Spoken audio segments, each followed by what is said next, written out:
Welcome to Zoe Home Inspired Living. I'm Rina. Today is the day that I'm doing a closed collab with Glamour Ellen. And we are featuring blue and white and crystal with a touch of fall. Now, it's fall in America right now. And Glamour Ellen requested me that we are going to incorporate fall into our tablescape. But in the Philippines, where I am, there is no fall season. There are only two seasons, which are summer and rainy seasons. So you cannot really find fall decor here, except maybe for vintage ones from America or Europe. But don't worry about that because I'm still going to incorporate a touch of fall into my tablescape. Before we go any further, I would just like to flex what I am wearing today, my OOTD. And this is a soft denim that I sewed. And it's a dress which I just embellished with this belt and this vintage brooch. So that's what I'm wearing. It's a very dark blue and it's the same color with my blue and white tea set for today. Now, what I'm going to feature in my table setting is this Boots Real Old Willow from my UK haul a few months back. So I was so excited to bring out my Boots Real Old Willow for this tablescape, but imagine my surprise and shock when I found out that I didn't have the dinner plates. I really thought that I also bought dinner plates for this set, but I don't have. So I'm just going to use my Wedgwood plates. Actually, they have been reserved for delivery, but that will be on 23rd of September. So today I can still use that. So this is the Boots Real Old Willow that we are going to feature in our tablescape. And I only have the trios, yes, with the dessert plates and the tea set. So my tablescape is more like a tea table. All right, so this is what we are going to feature. But I also prepared a very special surprise for you, and you are going to see that in a bit. Before we are going to set the table, I'm going to show you the preparations that we had to make for this to happen. This is one of 6 table napkins that I sewed from a virgin premium woven cotton fabric. They are 18 by 18 inches, and I didn't show you anymore the sewing process. I have one from a previous video and I will put the link below. For the longest time, I had dreamed of painting on table napkins, tablecloths, and even clothes, which you will see in a future video. So for this special tablescape, I'm painting a little bit of blue and white chinoiserie. I wanted to make this collab extra special. I'm using my golden open acrylic paints.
Now I'm highlighting the painting with metallic gold paint, but decided later on that I would only make 2 gold accented ones for either end of the table and leave the rest not highlighted.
Now what we're going to do is to iron the painted part but covered with a thin fabric.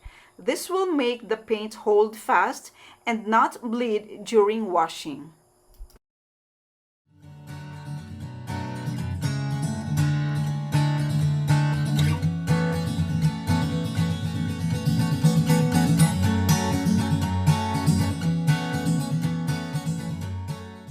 These are silk flowers that I'm going to use for my centerpiece, but I kind of find them monotonous. So what I will attempt to do is to paint on some of the flowers, darken them a bit.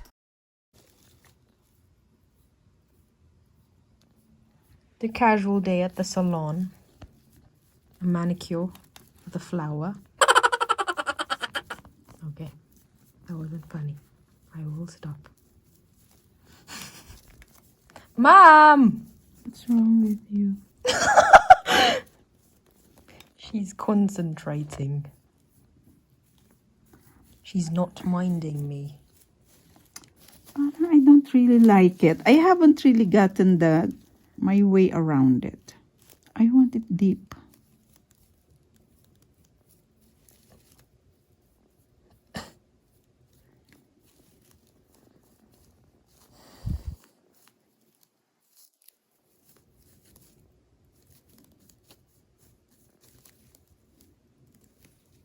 I want them deep here, like, yeah, that's more like it.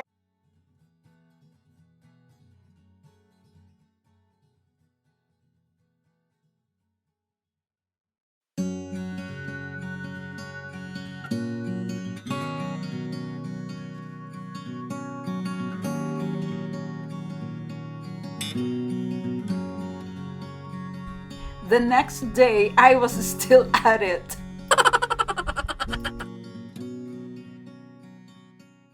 So what I'm using chromium green oxide for the stems and also terra verde. So like this one, I am just trying to darken the buds here to break the monotony of the color.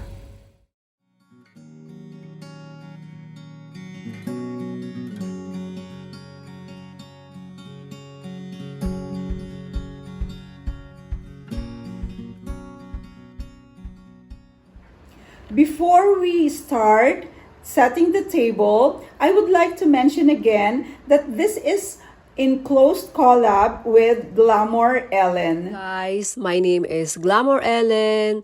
I'm from the Philippines and live in United States. In my channel, I'm passionate about glam tablescape, home tour, home decorating, shopping haul, thrifting hauls, and many more.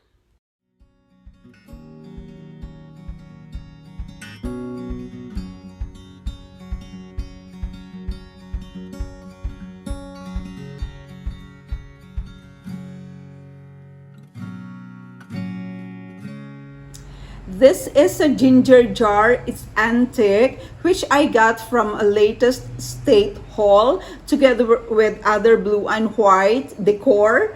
And this is super heavy. And this is what we are going to use for our centerpiece. So these are the silk flowers that I painted on just to darken them and make them a bit more natural looking. I also painted on those buds.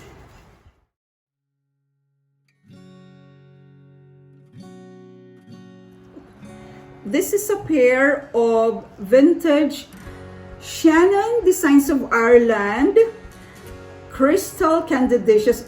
They are super heavy, they are tall, so we are going to use them as well.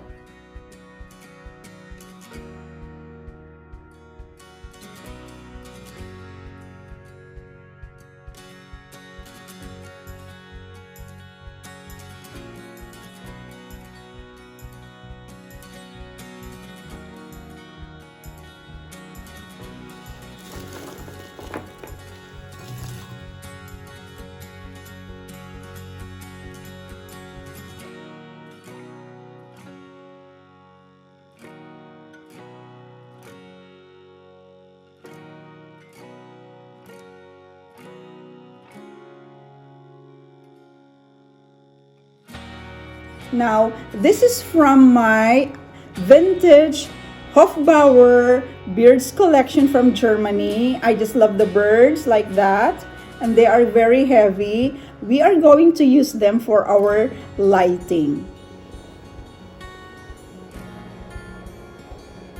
So, this gold candle and the candies inside this dish, they're all the colors of fall.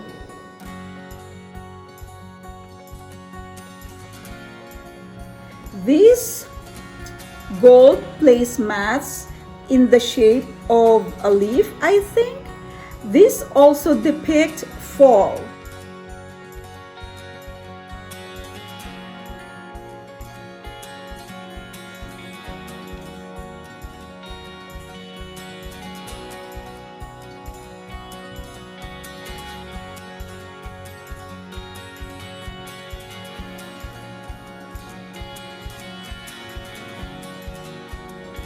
We are going to reuse this Wedgwood Tunstall Royal Homes of Britain. Of course, we are also remembering the life of Queen Elizabeth II.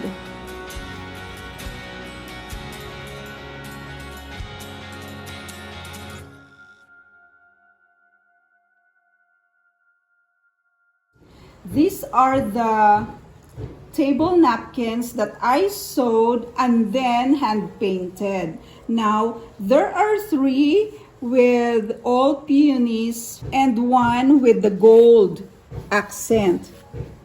And then there are 3 with the hydrangeas here on the side and with the gold accent. Now, I'm going to use the 2 with gold accent at either end of the table.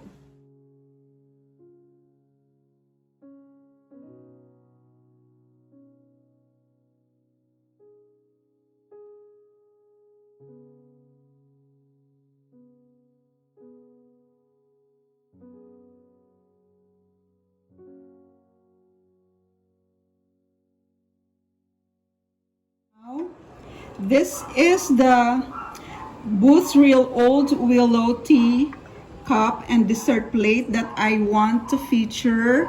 Look at the design. Look at that design. I just love it. It's blue and white CHINOISERIE at its best with the gold accent. Look, I just love this pattern. So there's also a peacock there.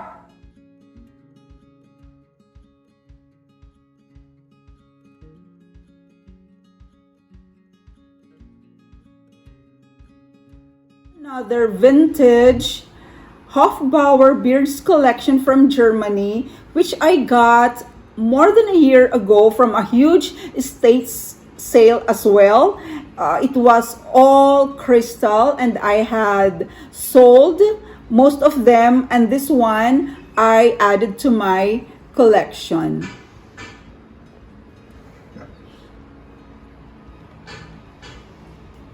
Look at the birds here.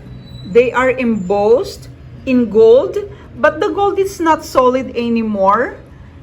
It has faded through the years.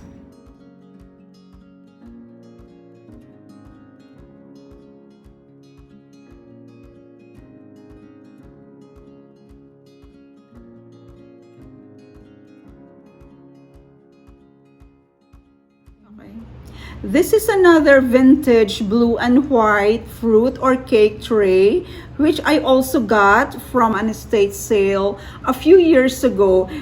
This one came with other blue and white decor. There was a lot, and I had sold most of them.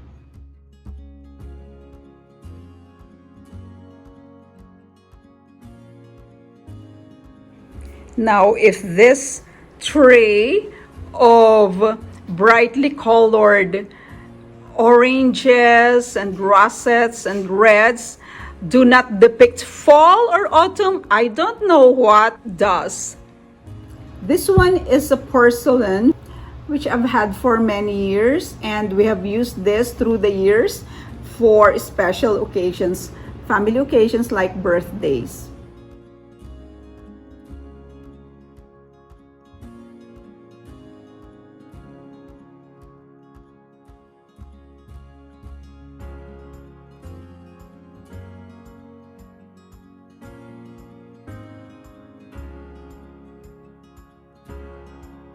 Now, this cutlery set is quite contemporary, but I really do want to feature them. I have sold a few sets, set of 6, service for 6 a few years ago of this pattern, and I just really like them. I also have in my collection gold and pink for my tea, and we are going to feature them in this table setting.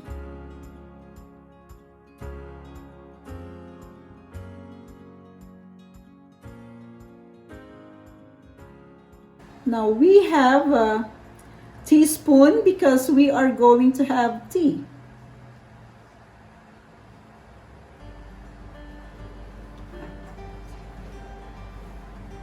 And here is the fork.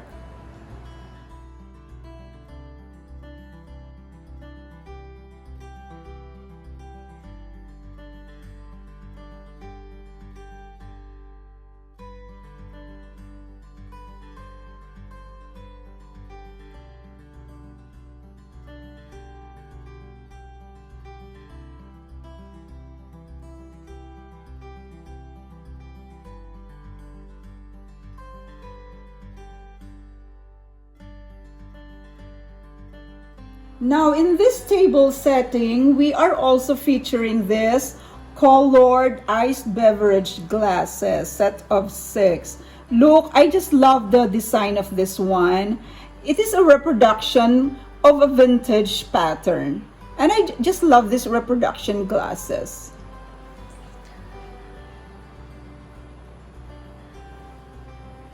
Now another glass that I'm featuring is this transparent with those beads design. Yes, because it is always a good thing to have 2 glasses for iced beverage.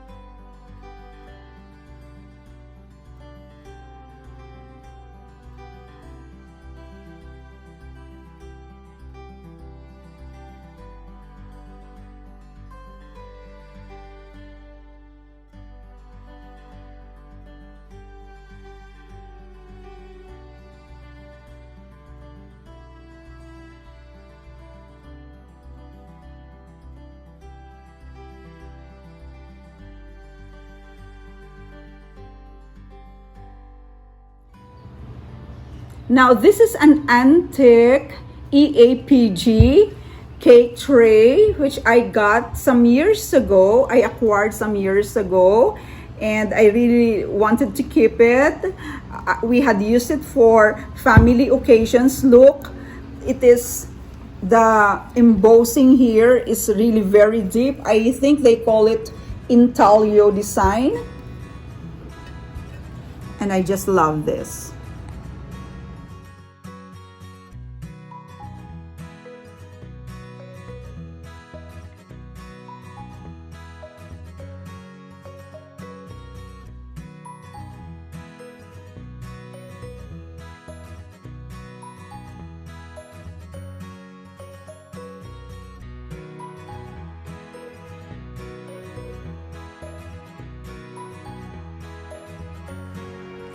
So this is our tablescape, which features blue and white, in particular Boots Real Old Willow, crystals, and a touch of fall.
Thank you so much for watching, and I hope that you enjoyed today's offering, my close collaboration with Glamour Ellen. So please don't forget to go visit her as well after watching my video, because she has prepared 2 tablescapes for you. Thank you so much, Glamour Ellen, for inviting me to a close collaboration with you. I so enjoyed this one. And for those who have already subscribed to my channel, I thank you from the bottom of my heart. I am so grateful for you and for all the encouraging comments. I am so deeply grateful. There are also who leave me messages privately on Instagram, and I appreciate it so much. Thank you. And those who have not subscribed to my channel yet, please do so. Don't hesitate to subscribe and hit that notification bell twice to never miss a post. See you on next video. God bless.